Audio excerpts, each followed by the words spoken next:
नमस्कार मित्रों, मैं आपका अपना कुमावत सर कृष्णा एकेडमी के YouTube चैनल पर आप सबका हार्दिक अभिनंदन करता हूं, स्वागत करता हूं।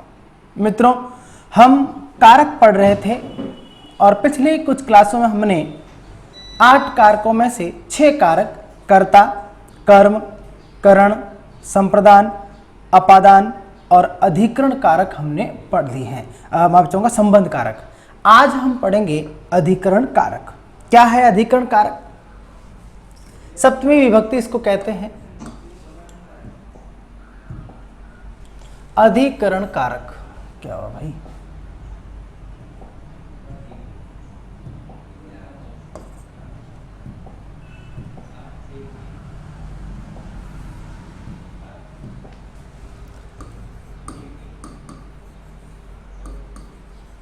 अधिकरण कारक। अधिकरण के चिन्ह क्या क्या होते हैं? तो जनरली आप लोगों ने रट रखा होता है कि कर्ता ने कर्म को करण से, संप्रदान के लिए अपादान से, इस प्रकार की चीजें आप रट के रहते हैं। लेकिन वास्तव में हम अधिकरण के चिन्ह रट नहीं सकते, क्योंकि जिस तरह से हमने कई कारक पढ़े हैं कि वो मूल रूप में भी प्रयुक्त होते हैं, तिर्यंक रूप में भी प्रयुक्त होते हैं, तो कई ऐसे कारक हैं जो बिना चिन्हों के भी प्रयुक्त होते हैं। आपको कारक रटना नहीं है, लेकिन फिर भी इसका जो मूल कारक चिन्ह है वो है अधिकरण कारक का मूल कारक चिन्ह में, और एक आप लोग रखते हैं पर। उसके अलावा भी बहुत सारे कारक चिन्ह होते हैं, जैसे के ऊपर, के मध्य,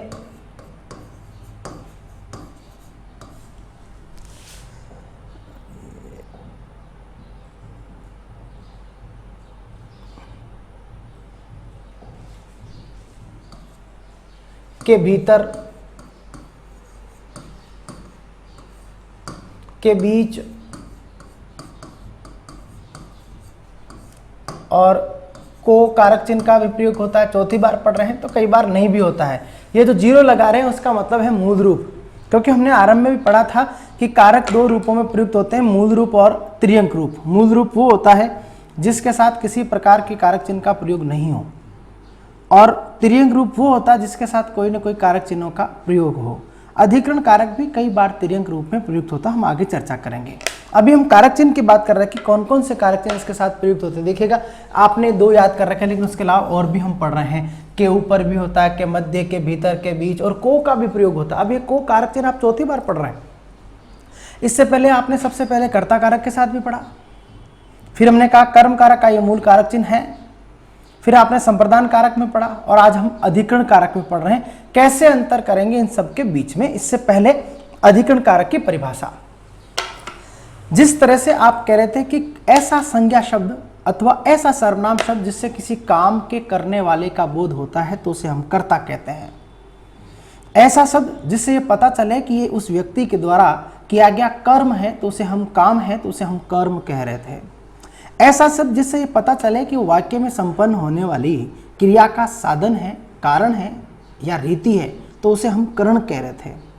ऐसा संज्ञा या सर्वनाम जिससे ये पता चले कि काम उसके लिए हो रहा है या उसे दिया जा रहा है, वो संज्ञा या सर्वनाम शब्द संप्रदान कहला रहा था। फिर हमने पढ़ा कि जहां एक दूसरे से अलग होने का बोध हो, प्रेम, घृणा, भय, नफरत, लज्जा, निरंतरता, गतिशीलता, उद्गम, जन्म, स्रोत, तुलना, मिलन, संयोग, किसी कार्य का आरंभ होना, दूरी, इन सारे भावों का बोध जिस संज्ञा में पाया जाता है उस संज्ञा शब्द को अपादान कारक के नाम से जाना जाता है। फिर हमने पढ़ा कि जहां एक दूसरे के बीच में संबंध बतलाया जाता है तो जिससे संबंध बतलाया जाएगा वह संबंध कारक होता है, और जिसका बतलाया जाएगा वह संबंधी के नाम से जाना जाता है। उसी तरह से आज हम बात कर रहे हैं कि अधिकरण किस स्थिति पर उसको हम संज्ञा या सर्वनाम को अधिकरण कहेंगे। तो उसका उत्तर ये मित्रों, वाक्य में प्रयुक्त होने वाली क्रिया के, क्योंकि कारकों का सीधा संबंध क्रिया से ही है, वाक्य में प्रयुक्त होने वाली क्रिया के संपन्न होने का स्थान और मूल आधार का पता। ये 2 बातें आपको इंपॉर्टेंट याद रखनी है कि वाक्य में जो क्रिया है वो क्रिया कहाँ हो रही है, उस स्थान का पता जिस सबसे चलेगा, या फिर उस क्रिया के होने का मूल आधार क्या है, किस चीज को आधार बना करके वो क्रिया हो रही है।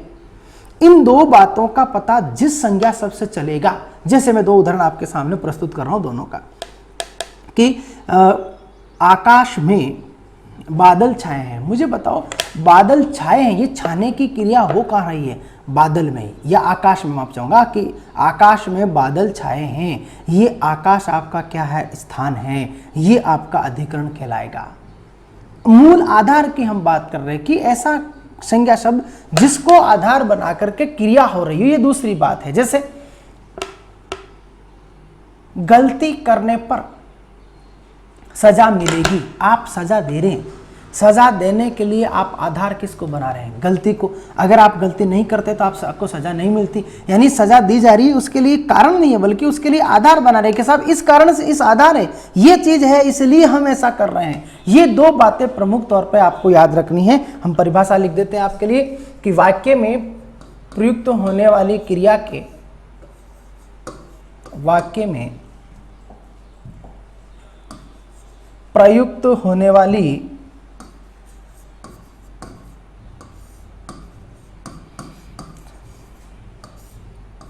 क्रिया के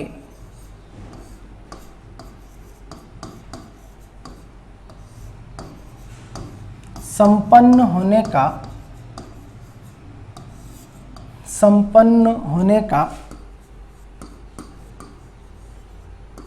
मूल आधार या स्थान का पता, ये दो बातें बहुत इंपॉर्टेंट है। स्थान का पता जिस संज्ञा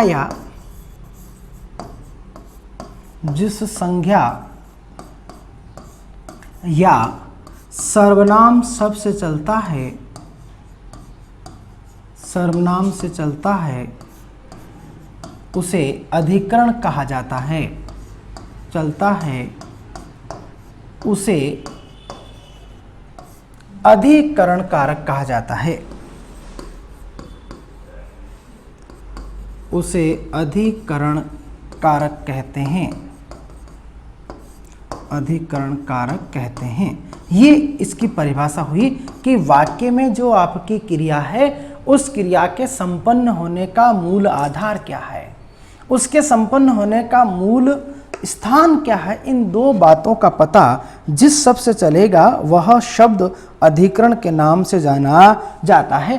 कारक चिन्ह आ भी सकता है, दूसरा भी हो सकता है, नहीं भी हो सकता, ये कोई ज़रूरी नहीं है, क्योंकि हमने पहली क्लास में चर्चा की। हम प्रत्येक भेद में प्रत्येक उदाहरण के दौरान बार बार हम इस चीज़ की चर्चा करते हैं कि कारकों का संबंध चिन्हों से नहीं है, क्योंकि हिंदी में कारक दो तरह से प्रयुक्त होते हैं, मूल रूप और तिर्यंक रूप। कारक चिन्ह हो भी सकता है, नहीं भी हो सकता है, तो एक दूसरे कारक चिन्हों को अन्य कारकों के साथ भी प्रयोग किया जा सकता है, जैसे कि हमने पिछली कई उदाहरणों में हमने देखा है।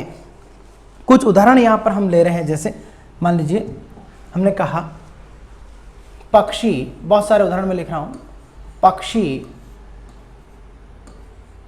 आकाश में उड़ रहे हैं, पक्षी आकाश में उड़ रहे हैं। मुझे बताइए कर्ता कौन है? पक्षी। क्रिया कौन सी कर रहे हैं? उड़ने की, ये क्रिया है। लेकिन ये जो क्रिया हो रही है, देखिए वैसे आपने रट रखा है, कर्ता ने कर्म को करण से, संप्रदान के लिए अपादान से, अधिकरण में पर आपने मैं रट रखा है। 99% मैं और पर आता है, वहाँ अधिकरण ही होता है। लेकिन ऐसा जरूरी तो नहीं है कि मैं और पर आए, दूसरा भी तो आ सकता है, को आ सकता है, नहीं भी आ सकता है। इन चीजों से पता, ऐसी स्थितियों में कारक पता करने के लिए इन क्लासों की आवश्यकता होती है। देखिए जो चीजें सामान्य हैं, जो आपने रटने की चीजें हैं वो रट रखी है आपने, क्योंकि हमें स्पष्ट पता है जिस तरह की ने कर्ता के अलावा कहीं नहीं चलता, लेकिन कर्ता में दूसरी चीजें आ सकती है, ये बात वहां सीखने की नहीं थी। उसी तरह मैं और पर का प्रयोग अधिकरण के अलावा कहीं नहीं होता, लेकिन अधिकरण में दूसरी चीज तो आ सकती है, दूसरा कारक चिन्ह आ सकता है, चिन्ह नहीं भी आ सकता। ऐसी स्थिति में प्रश्नों को हल करने के लिए आपको ये दो बातें, जिसका हम बार बार इस कारक के भेद के अंतर्गत चर्चा कर रहे हैं, कि स्थान और आधार का पता। मुझे बताइए जो उड़ने की क्रिया हो रही है वो कहाँ हो रही है? आकाश में। ये आपका क्या है? अधिकरण है। समझे मित्रों कहानी को? जैसे मान लीजिए मैंने उदाहरण लिखा, एक दूसरा और उदाहरण हम चर्चा कर रहे हैं। जैसे मेरे बोलने पर वह प्रसन्न हो गई, हो गया कर देना भाई, कोई घबराना मत, है ना, आपके बोलने पे हो गई, ठीक है। मेरे बोलने पर वह प्रसन्न हो गई। मेरे, सलीम जी का नाम रख लो, नंदू जी का रख लो, किसी का रख लो। मेरे बोलने पर वह प्रसन्न हो गई। मुझे बताओ प्रसन्न कौन हुई? वह, ये करता है। नाम रख लो आपका, कोई प्रिय नाम जो आपसे प्रसन्न हो रही हो, है ना। प्रसन्न हो गई, तो प्रसन्न कौन हुई? वह, ये इसका कर्ता है। इस कर्ता ने क्रिया कौन से की? प्रसन्न होने की। ये इसका क्रियापद है। लेकिन स्पष्ट है कि इस वाक्य में ऐसा कौन सा शब्द है जो इस बात की तस्दीक करता है, इस बात की पुष्टि करता है कि ये प्रसन्न होने की जो क्रिया हुई उसके पीछे क्या आधार था? तो उसके पीछे आधार था बोलना। ये आपका क्या है? अधिकरण कारक है, क्योंकि यहां पर इस प्रसन्न होने की क्रिया का आधार है। अगर आप नहीं बोलते तो शायद इस वाक्य के मुताबिक तो यही है कि वह प्रसन्न नहीं होती, है ना, अनमने मन से बैठी रहती, हाँ, उदास रहती। लेकिन आपके बोलने पर वो क्या हो गई है? प्रसन्न हो गई। स्पष्ट है प्रसन्न होना क्रिया का आधार है कौन? बोलना। अतः यहां पर ये बोलना शब्द क्या कहलाएगा? अधिकरण के नाम पर जाना जाता है। जैसे देश, जैसे मैं लिख रहा हूं आगे, राज्य सरकार पर संकट के बादल छाए। अभी तो बादल बारिश के होने चाहिए, लेकिन यहां कौन से छाए हैं? संकट के। संकट के बादल छाए हैं। अब मुझे बताइए छाए क्या है? बादल। लेकिन बादल छाए कहां है? राज्य सरकार पर। ये आपका क्या है? अधिकरण है, क्योंकि ये स्थान का पता चल रहा है। कौन सी? बादलों के छाने की क्रिया का स्थान पता चल रहा है। जैसे कुएं के, बहुत सारे हम उदाहरण ले रहे हैं। कुएं के भीतर या अंदर, कुएं के अंदर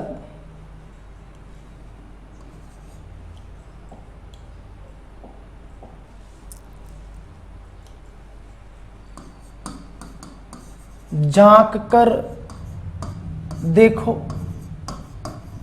कुएं के अंदर झांक कर देखो।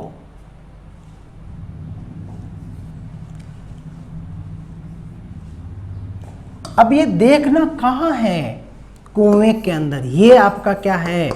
अधिकरण है, क्योंकि जहां क्रिया हो रही है वो स्थान कौन है? कुआं है। उसे हम अधिकरण के नाम से जानते हैं। जैसे भवन के भीतर, भवन के भीतर सभा हो रही है। मुझे बताइए सभा कहां हो रही है? भवन के भीतर सभा हो रही है। सभा कहां हो रही है? भवन के भीतर। ये आपका अधिकरण है, क्योंकि ये के भीतर, तो इसको पुष्ट करने के लिए कारक चिन्ह का प्रयोग आप कर रहे हैं, अव्यय शब्द का प्रयोग कर रहे हैं। वास्तव में आपका जो अधिकरण है वो किस में है? भवन शब्द में है। जैसे मैदान के मध्य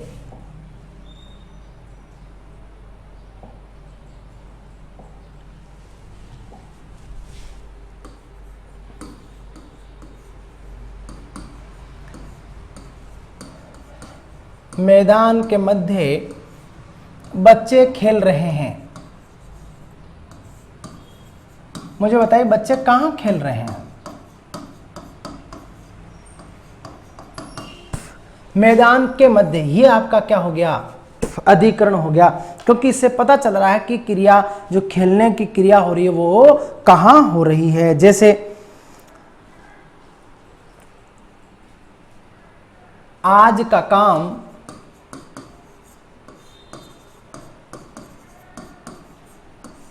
कल पर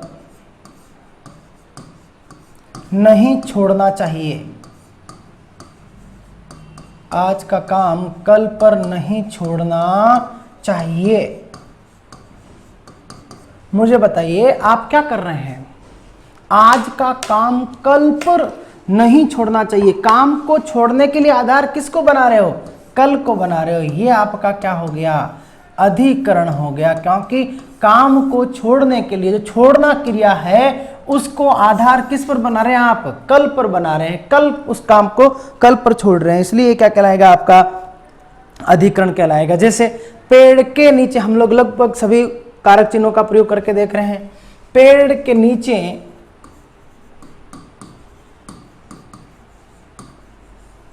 लोग आराम कर रहे हैं। मुझे ये बताइए कि आराम कौन कर रहे हैं? लोग। लेकिन लोगों ने आराम करने के लिए स्थान किसको चुना?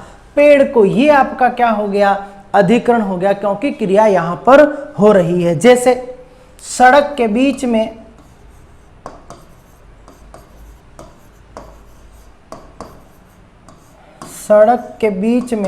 सांप चल रहा है। मुझे बताइए चल कौन रहा है? सांप। लेकिन सांप के चलने का स्थान क्या है? सड़क है। ये आपका क्या हो गया है? अधिकरण हो गया, क्योंकि ये पता चल रहा है कि क्रिया कहां पर हो रही है, उसके होने का स्थान क्या है। जैसे क्रोध में शरीर छीजता है। मुझे बताइए शरीर को छीजने के लिए आधार किसको बनाया है? क्रोध, क्योंकि छीजता किस में है? क्रोध में छीजता है। तो ये आपका क्या हो गया? अधिकरण हो गया। जैसे मान लीजिए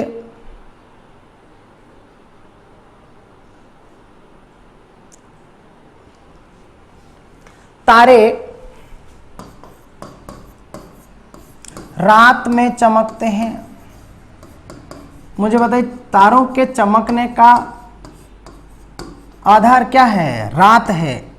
तारे कब चमकते हैं? रात में। हालांकि हम आगे चल कर के पढ़ेंगे समय सूचक और कालबोधक संज्ञा शब्दों के साथ भी अगर कोई कारक चिन्ह आता है तो उसको हम अधिकरण मानते हैं। ये भी एक काल है, लेकिन इसको हम दूसरी तरह से भी तो समझ सकते हैं कि तारों को चमकने के लिए किसे आधार बनाना पड़ रहा है। अगर रात नहीं है तो तारे नहीं चमक सकते हैं। जैसे एक और उदाहरण ले रहे हैं, पुरुष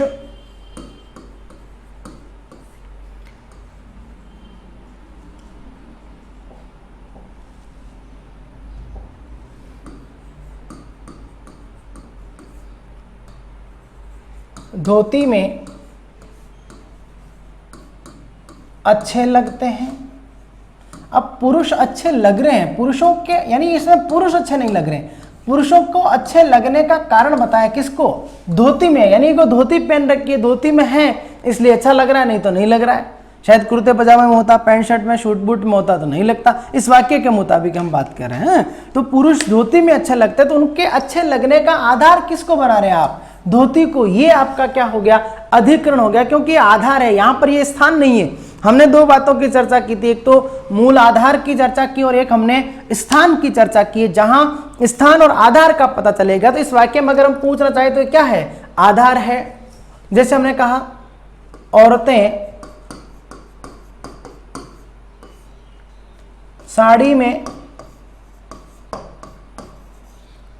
अच्छी लगती हैं। मुझे नहीं पता भैया, ध्यान रखना। औरतें साड़ी में अच्छी लगती है, मैंने ध्यान नहीं दिया, हम तो वाक्य की चर्चा कर रहे हैं। यहां औरतों के अच्छे लगने का आधार क्या है? साड़ी है। ये आपका क्या कहलाएगा? अधिकरण के नाम से जाना जाता है। जैसे मछलियां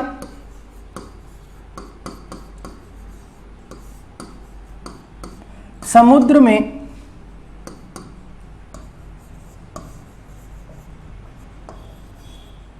रहती है। मुझे बताइए मछलियों के रहने का स्थान क्या है?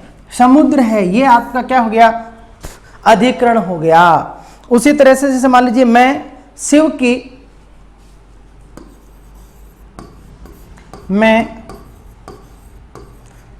की शरण में आया हूं। मुझे बताइए मैं किसके शरण में आया हूं? शिव की शरण में। ये की तो कारक चिन्ह है, संबंध कारक हो गया। वास्तव में आए किस में है? शरण में। ये आपका अधिकरण है, ये तो इसका संबंध कारक है। वास्तव में अधिकरण कौन है? शरण है। उसी तरह से ये सारी चीजें तो हो गई। अब जो को कारक चिन्ह आता है उसको कैसे स्पष्ट करेंगे? देखिएगा, मैं पर के भीतर वाले हमने उदाहरण ले लिए। अब मैं पर के भीतर के ऊपर ये ऐसे कारक हैं जो दूसरे कारक चिन्हों में, दूसरे कारकों में प्रयुक्त नहीं होता है। लेकिन हमारे लिए सबसे इंपॉर्टेंट कहानी है कि हमने एक को विभक्ति का प्रयोग किया, और जो को विभक्ति पहले भी हम 3 बार पढ़ चुके हैं। कैसे पता करेंगे कि वो अधिकरण है या नहीं है? तो उसको समझने का एक तरीका मित्रों हम लिख सकते हैं समय सूचक और काल बोधक। अब देखो, ये जरूरी नहीं है। अभी कल परसों ही किसी बच्चे ने मुझे फोन किया था और पूछा था कि समय सूचक शब्दों के साथ को नहीं आया इसलिए इसको कर्म मान ले। ऐसा नहीं है। को आने पे कर्म मानोगे, कोई नहीं आने पे कर्म मानोगे, ये जरूरी नहीं है। समय सूचक शब्दों के साथ को आएगा तो कर्म होगा, ये भी कोई आवश्यकता नहीं है। अधिकरण होगा, ये भी कोई जरूरी नहीं है। अधिकरण का मतलब ये है कि वाक्य में प्रयुक्त होने वाली क्रिया का आधार क्या है। ये को हम इस तरह इसलिए समझाने की कोशिश कर रहे हैं ताकि बच्चा चारों में अंतर स्पष्ट कर सके। मैं तो ये कहना चाहूंगा कि आप को रटे नहीं। को वास्तव में मूल रूप में कर्म कारक का चिन्ह है, लेकिन चारों में अंतर कैसे करोगे, इसके लिए आपको ये अपनाना तरीका कि अगर वो जो को आया है किसी काम को करने वाले के साथ आया तो कर्ता माना जाएगा, काम के साथ आया तो कर्म माना जाएगा, और किसी को देने के संदर्भ में आया तो संप्रदान माना जाएगा, और वही कारक चिन्ह किसी आधार के लिए आ जाएगा तो अधिकरण माना जाएगा। लेकिन फिर भी इसको सरल रूप में पढ़ने का एक तरीका है, सीखने का एक तरीका है कि अगर समय सूचक शब्दों के पूर्व या कालबोधक संज्ञाओं के साथ, मैं वापस जाऊंगा बाद में, उसके जस्ट बाद में, अगर को कारक चिन्ह का प्रयोग किया जाता है तो ऐसी स्थिति में वो को जो कारक आया है वो न तो कर्ता के संदर्भ में होता है, न कर्म के संदर्भ में होता है, न ही वो संप्रदान के संदर्भ में होता है, बल्कि अधिकरण के संदर्भ में माना जाता है। यहां स्पष्ट कर देना चाहूंगा कि समय सूचक संज्ञा शब्दों के साथ को आएगा तो ही अधिकरण होगा, ऐसा नहीं है। ये केवल इसलिए स्पष्ट कर रहे हैं कि अगर को विभक्ति चिन्ह समय सूचक शब्दों के साथ आ जाएगा तो वो 100% तय है कि वो अधिकरण ही होगा। किंतु ध्यान रहे, स्मरण रहे कि समय सूचक के साथ को आए तो अधिकरण होगा, ऐसा जरूरी नहीं है। तो हम लिख सकते हैं समय सूचक या काल बोधक संज्ञा शब्दों के साथ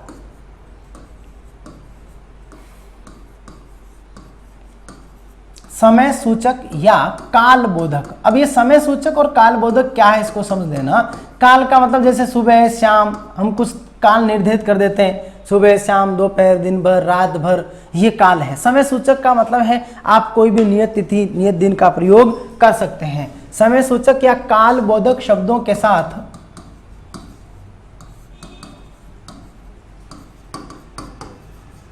यदि को कारक चिन्ह का प्रयोग हो, को चिन्ह का प्रयोग हो तो वह अधिकरण के संदर्भ में होता है, तो वह अधिकरण के संदर्भ में होता है, अधिकरण के संदर्भ में होता है। समझ रहे मित्रों कहानी? जैसे मान लीजिए मैं कुछ उदाहरण दे रहा हूं कि गांधी जी का जन्म बहुत इंपॉर्टेंट है और पहले भी कई बार ये एग्जाम्स में पूछा जा चुका है, उदाहरण बार बार आता रहा है, नया आ सकता है, कोई जरूरी नहीं। हमें तो बात को समझना है कि गांधी जी का जन्म 2 अक्टूबर 1869 को हुआ। अब देखिएगा, आपने गांधी जी के जन्म का आधार किसे बनाया? इस वाक्य में हम अगर आपसे पूछे कि गांधी जी का जन्म कब हुआ तो आप किसे आधार बनाओगे? 2 अक्टूबर 1869 को। ये आपका क्या है? अधिकरण के नाम से जाना जाता है। यानी कि समय सूचक और काल बोधक शब्दों के साथ जब हम को विभक्ति चिन्ह का प्रयोग कर लेते हैं तो वो को अधिकरण हो जाता है। ये जरूरी नहीं है कि समय सूचक के साथ को नहीं आया तो अधिकरण नहीं है, हो सकता है। जैसे मैं कहूं मोहन शाम को आएगा, ये हमने लिख दिया पक्षी शाम को लौटते हैं, अब यहां पक्षियों के लौटने का आधार क्या है? शाम। शाम हो जाती है इसलिए वो लौट जाते हैं, अगर शाम नहीं है तो वो नहीं लौटेंगे। जैसे राम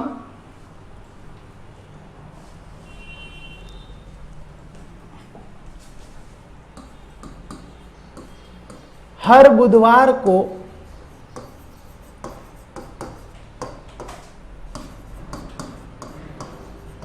अवकाश रखता है यानी छुट्टी रखता है। अब राम ने अवकाश रखने के लिए आधार किसको बनाया है? बुधवार को। ये आपका क्या है? अधिकरण है। यानी समय सूचक और कालबोधक संज्ञा शब्दों के साथ यदि हम को कारक चिन्ह का प्रयोग कर लेते हैं तो ऐसी स्थिति में प्रयुक्त होने वाला जो को कारक चिन्ह है वो अधिकरण के संदर्भ में माना जाता है। जैसे मैंने कह दिया, मान लीजिए मैं दोपहर को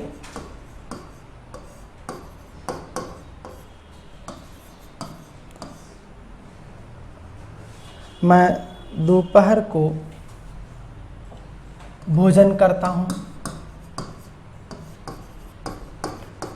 दोपहर को भोजन करता हूं। अब यहां पर भोजन करने के लिए आधार किसको बना रहे हो? दोपहर। ये देखिए वाक्य शुद्धि कर, उसमें सब शुद्धि में आता है, ध्यान रखना। दोपहर नहीं होता, दोपहर होता है। या तो आप 2 डैश लगा करके पहर लिखेंगे। पहर का मतलब है 3 घंटे की एक समयावधि को पहर कहते हैं। इसलिए हम लोग हमारे ग्रामीण कल्चर में कहते हैं 8 पहर, यानी 24 घंटे, 8 3 24 3। इसीलिए सूर्योदय के 6 घंटे बाद 2 पहर, 3 3 6। सामान्य सूर्योदय का समय 7 बजे, तो 7 से 6 घंटे मान के चलिए आप, लगभग 1 बजे को हम दोपहर के नाम से जानते हैं। तो ये 2 पहर शब्द होता है। 2 और पहर 2 अलग अलग शब्द हैं। ये जुड़ने के बाद 2 जो संख्यावाची विशेषण है ये उपसर्ग में परिवर्तित हो जाता है। हिंदी का एक तद्भव उपसर्ग है, 1 2 3 4 5, इस तरह से 2 गुना 3 गुना 4 गुना 5 गुना। उसी तरह से दोपहर नहीं होता बल्कि दोपहर हो जाता, ध्यान रखना। तो मैं दोपहर को भोजन करता हूं। भोजन करने के लिए आपने आधार किसको बनाया है? दोपहर को बनाया है। इसलिए यहां पर ये क्या हो गया? अधिकरण हो गया। समझा मित्रों कहानी? अब एक कहानी और है कि हमने अपादान कारक में पढ़ा कि जहां तुलना का भाव हो, यानी जिससे तुलना की जाती है। हमने पढ़ा अपादान कारक में, कल ही पढ़ा है पिछली क्लास में, कि जहां तुलना, और हमने एक उदाहरण भी लिखा जैसे कि राधा सीता से छोटी है। आप राधा और सीता के बीच में क्या कर रहे थे? तुलना कर रहे थे। अब तुलना अधिकरण कारक में भी होती है और अपादान कारक में भी होती है। आपसे प्रश्न पूछा जाता है, मान लीजिए वाक्य दे दिया, तब तो आप लोग हो सकता है कि कारक चिन्हों के आधार पर हिंट लगा करके आप पहचान लें। लेकिन कई बार इस तरह से तथ्यात्मक प्रश्न आते हैं, फैक्ट आ जाते हैं कि जहां तुलना एक वचन से हो या एक वचन में हो वहां कौन सा कारक होता है, अथवा तुलना का भाव यदि बहुवचन में हो तो वहां कौन सा कारक होता है। तो मित्रों, यदि हमारी तुलना, जिसकी तुलना कर रहे हैं वो 1 है या 2 है, ये इंपॉर्टेंट नहीं है। जिससे हम तुलना कर रहे हैं, जिसमें तुलना का भाव है, तभी तो हम उससे तुलना कर रहे हैं, वह यदि 1 है तब तो होता है अपादान कारक। और जनरली अगर आप वाक्य रचना भी अगर करोगे कि जहां 1 में तुलना हो, तो 1 में कभी तुलना नहीं होती, 1 से तुलना होती है, ये अपादान कारक है। जैसे सीता गीता से छोटी है, तो आप सीता की तुलना गीता से कर रहे हो। गीता एक वचन है, बहुवचन है? एक वचन है, ये अपादान कारक होगा। लेकिन यदि आपकी तुलना का भाव बहुवचन से नहीं होती है, तुलना बहुवचन में होती है, 1 से अधिक में होती है, जबकि 1 से होती है। देखिए ध्यान दीजिएगा, 1 से अधिक में होती है और 1 से होती है। तो जब 1 से अधिक में तुलना हो रही हो आपकी, तो वहां पर अधिकरण कारक होता है। जैसे आप इसको लिख भी लेना, पहले मैं लिख देता हूं। यदि तुलना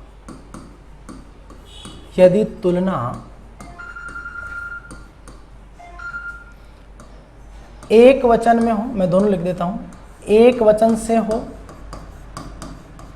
तो अपादान कारक होता है। अपादान कारक होता है। जैसे उदाहरण हमने लिखा, राधा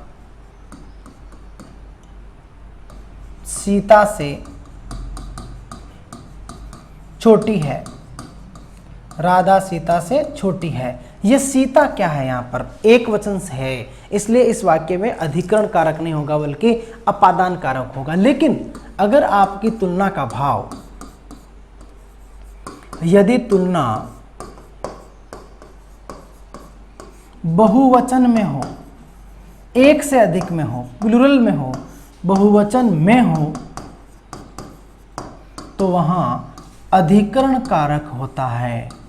अधिकरण कारक होता है। जैसे मैं उदाहरण लिख रहा हूं, मोहन कवियों में श्रेष्ठ है। मोहन कवियों में श्रेष्ठ है। देखिएगा, तुलना किसकी कर रहे हैं? मोहन की। लेकिन मोहन की तुलना कर किससे रहे हो? कवियों से कर रहे हो। अब यहाँ पर कवियों शब्द एक वचन है, बहुवचन है? बहुवचन, क्योंकि आप यहाँ इस तरह नहीं कह सकते इस वाक्य को कि मोहन कवियों से श्रेष्ठ है। कवियों से श्रेष्ठ कैसे हो सकता है? मोहन तक आप सामान्य व्यक्ति की बात कर रहे हैं और फिर आप उसको कवियों से श्रेष्ठ कर रहे हैं? नहीं कर रहे। आप कह रहे हैं कि जो बहुत सारे कवि हैं उनमें मोहन नाम का कवि है, वो उनमें क्या है? श्रेष्ठ है। तो ये कवियों में शब्द आपका क्या हो गया? अधिकरण हो गया, क्योंकि यहां आपकी तुलना बहुवचन से हो रही है। उसी तरह यदि मान लीजिए मैं कहूं सभी छात्रों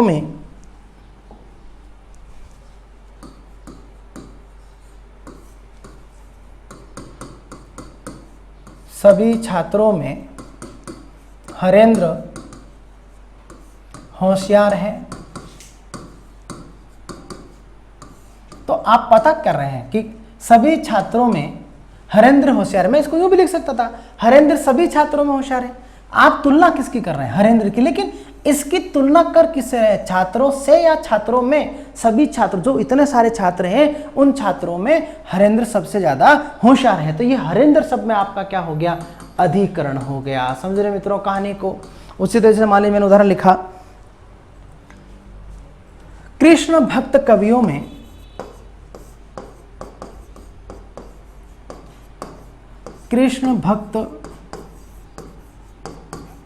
में सूरदास जी श्रेष्ठ हैं। तो मुझे बताइए आप बात किसकी कर रहे हैं? सूरदास जी की। सूरदास जी की तुलना किस में कर रहे हैं? कृष्ण भक्त कवियों में। ये आपका क्या हो गया? अधिकरण कारक हो गया, क्योंकि यहां आपकी जो तुलना हो रही है वो एक वचन में नहीं बल्कि बहुवचन में हो रही है। जैसे मान लीजिए मैंने कहा शिक्षकों में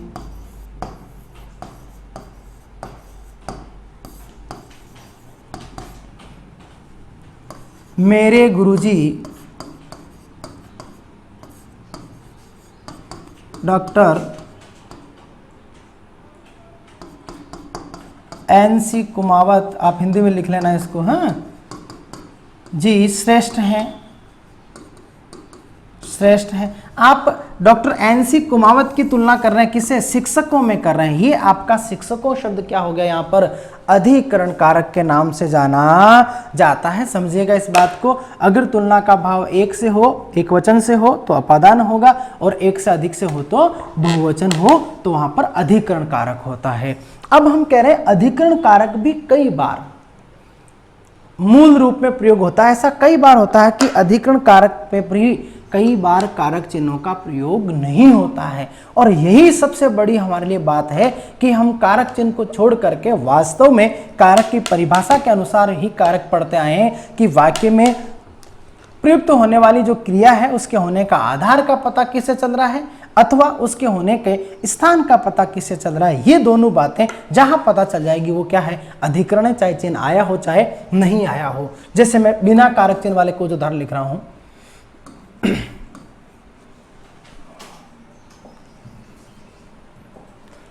इस जगह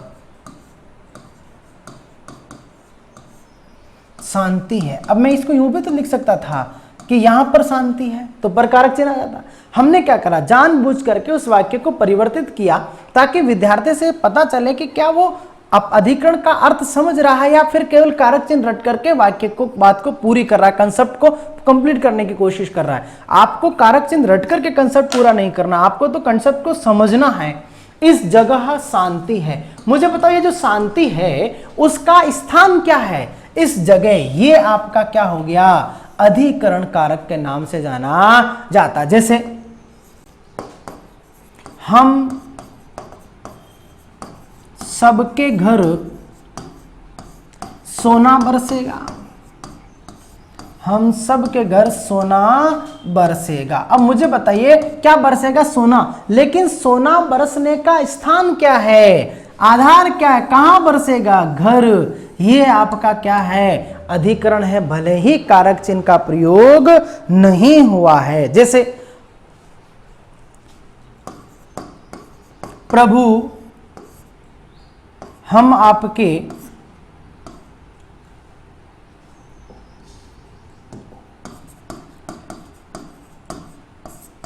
पांव पड़ते हैं। अब मुझे बताइए, हम आपके पांव पड़ते हैं, पांव कहां पड़ेंगे? हम आपके पांव पड़ते हैं, यानी हम पड़ेंगे कहां? पांव, यानी हम आपके पांव में पड़ते हैं, हम आपके पांव में पड़ते हैं। गुरुजी हम आपके पांव में पड़ते हैं, पांव में धोख दे रहे हैं, तो हम लोग पांव में पड़ते हैं। ये मैं का हमने कारक चिन्ह प्रयोग नहीं किया, फिर भी यहां पर अधिकरण है, क्योंकि ये जो पढ़ने की क्रिया होगी वो कहां होगी? प्रभु हम आपके, ये आपके तो इसका कारक चिन्ह है, क्योंकि कार बता रहे हैं कि पांव किसके हैं? कि प्रभु के हैं, लेकिन पढ़ने का स्थान कौन है? पांव है। ये आपका क्या कहलाएगा? अधिकरण के नाम से जाना जाता है। जैसे राम जयपुर गया, राम जयपुर गया। मुझे बताइए यहां पर राम जो जाने की क्रिया कर रहा है वो कहां कर रहा है? जयपुर। ये आपका क्या है? स्थान है। और जहां जहां स्थान का पता चलेगा क्रिया के होने का, उसे अधिकरण के नाम से जाना जाता है। अंतिम कारक बच गया मित्रों आपका अधिकरण कारक। क्या मैं बताऊंगा? संबोधन कारक। अधिकरण हमने पढ़ लिया। अंतिम 8वां हमारा संबोधन। बहुत इजी कारक है। संबोधन का मतलब क्या होता है मित्रों? बुलाना अथवा पुकारना। संबोधन कारक यानी कि किसी व्यक्ति को बुलाना अथवा उसको पुकारना। अब हम किसी व्यक्ति को बुलाने और पुकारने के लिए जो शब्द प्रयोग करेंगे वो अपना आप में क्या बन जाएगा? संबोधन बन जाएगा। संबोधन शब्द आपका यदि विस्मय सूचक है, जैसे हे, ओ, अरे, तो उसके आगे हम विस्मयादि बोधक चिन्ह का प्रयोग लगाएंगे।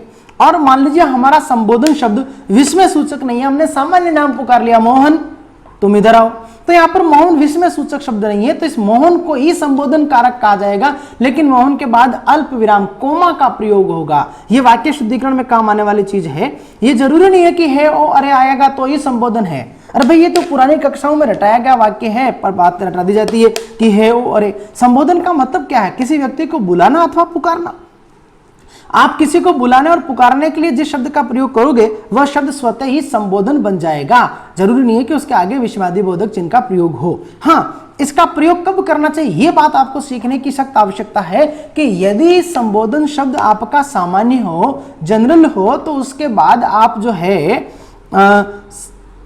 अल्प विराम चिन्ह का प्रयोग करोगे, यानी कोमा का प्रयोग करोगे। और संबोधन सूचक यदि विस्मय सूचक शब्द है तो उसके आगे विस्मयादि बोधक चिन्ह का प्रयोग किया जाता है। जैसे मैंने कहा मोहन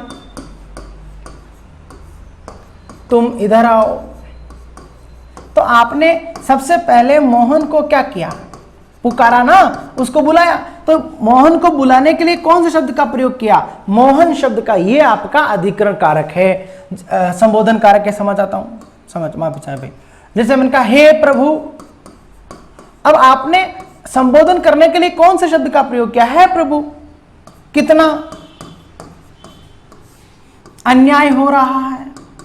तो आप कितना, हे प्रभु कितना अन्याय हो रहा है, इस वाक्य में जिसको भी आप पुकार रहे हैं उसके लिए कौन से शब्द का प्रयोग कर रहे हैं? हे प्रभु का। लेकिन है प्रभु शब्द जो आश्चर्य सूचक शब्द है, इसके लिए इसके बाद आप विस्मयादि बोधक चिन्ह का प्रयोग करेंगे। और अगर सामान्य है तो उसके बाद अल्प विराम चिन्ह का प्रयोग किया जाता है। एक बहुत ही महत्वपूर्ण इंपॉर्टेंट प्रश्न संबोधन कारक से बनता है। हालांकि कारकों के दौरान संबोधन कारक के प्रश्न बहुत कम आते हैं, लेकिन एक महत्वपूर्ण प्रश्न है जो बार बार पूछा जाने के योग्य है वर्तमान परिप्रेक्ष्य में। एक प्रश्न आता है कि कौन से कारक में सर्वनाम शब्द का प्रयोग नहीं होता है। देखिए, सभी कारकों में आप सर्वनाम शब्द का प्रयोग कर सकते हैं। कर्ता को सर्वनाम रख सकते हैं, वह आया। कारक में आप संबोधन का सर्वनाम का प्रयोग कर सकते हैं। मैंने उसे उसको बुलाया। कर्ण में प्रयोग कर सकते हैं। मैंने इससे काटा, मैंने चाकू से काटा, मैंने इससे काटा। मैं मोहन के लिए लाया, मैं उसके लिए लाया। आप सभी कारकों में सर्वनाम शब्दों का प्रयोग कर सकते हो। यानी कि जो आपका कारक है जिसको आप कर्ता बना सकते हो वहां आप सर्वनाम रख सकते हो। जो आपका कर्म है खुद उस पर आप सर्वनाम रख सकते हो। कर्ण में, संप्रदान में, अपादान में, संबंध में, अधिकरण में। लेकिन संबोधन के लिए कभी भी सर्वनाम शब्द का प्रयोग नहीं होता। वाक्य में हो सकता है, जैसे आपने कहा मोहन तुम, सब तुम आ गया ना, कई बार बच्चे क्लास में पूछते सर आपने कहा था ना। देखो बात को समझो, हम वाक्य में प्रयोग की बात नहीं कर रहे हैं, हम कह रहे हैं कि जिस शब्द को आप कारक बना रहे हो, इस वाक्य में आपने तुम को कारक थोड़ी बनाया है, इस वाक्य में संबोधन किसको बनाया, मौन को बनाया। इसमें संबोधन शब्द कौन है प्रभु है। यानी जो आपका कारक बनेगा, और ये बात हमने पहली क्लास में की, आज कारक पूरा हो रहा है। हमने पहली क्लास में चर्चा की थी कि कारक संज्ञा सर्वनाम शब्दों में पाया जाता है। कभी कभी हम क्रियापदों का भी संज्ञा की तरह प्रयोग कर लेते हैं, लेकिन जो शब्द जिसको आप कारक बना रहे हो, अर्थात जिसको वाक्य में कर्ता बना रहे हो, कर्म बना रहे हो, जैसे मैंने कहा कि राम घर गया, इस वाक्य में कर्ता कौन है, राम। तो ये राम करता है, आप इसकी जगह सर्वनाम का भी तो प्रयोग कर सकते हो, वह घर गया। सभी कारकों में सर्वनाम का प्रयोग होता है, लेकिन कभी भी किसी को बुलाने अथवा पुकारने के लिए सर्वनाम शब्दों का प्रयोग नहीं होता है। संज्ञा शब्द का प्रयोग हो जाता है, अव्यय शब्द का प्रयोग हो जाता है, लेकिन सर्वनाम का प्रयोग नहीं होता है। तो आप एक लाइन लिख लेना, नोट कर लीजिएगा कि संबोधन कारक में सर्वनाम शब्द का प्रयोग नहीं होता है। मित्रों, ये हमारा कारक का प्रकरण समाप्त हुआ। अगली क्लास में फिर एक नए विषय के साथ आपके साथ हाजिर होंगे। तब तक के लिए जय हिंद, जय भारत, वंदे मातरम।